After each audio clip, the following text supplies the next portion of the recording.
ক্ষুধা যখন পেটে থাকে তখন দোকানের সাজানো খাবারগুলো পৃথিবীর সবচেয়ে সুন্দর স্বপ্ন মনে হয়।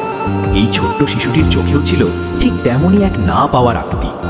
পকেটে টাকা নেই, কিন্তু চোখের সামনে সেই পছন্দের খাবার। এই অসহায়ত্ব শব্দ দিয়ে বোঝানো সম্ভব নয়। ওর বিষণ্ণ মুখ আর করুণ চাহনি যেন আমাদের সমাজের এক নীরব আর্তনাদ। কিন্তু পৃথিবীটা বোধহয় এখনো শিশুদের নির্মল ভালোবাসায় টিকে আছে। দেখুন, অন্য এক ছোট্ট বন্ধু কিভাবে তার সাহায্যের হাত বাড়িয়ে দিল।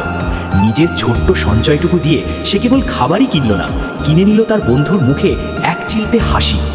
বড়দের এই পৃথিবী যখন স্বার্থপরতায় ব্যস্ত, তখন এই শিশুদের ভাগ করে নেওয়ার শিক্ষা আমাদের নতুন করে ভাবতে শেখায়। টাকা দিয়ে হয়তো পেট ভরানো যায়, কিন্তু এমন অকৃত্রিম ভালোবাসা আর কৃতজ্ঞতা কেবল বড় একটা মন থাকলেই পাওয়া যায়। মানবতা বেঁচে থাকুক এভাবেই, একে অপরের পাশে দাঁড়ানোর এই ছোট্ট কিন্তু সাহসী পদক্ষেপে।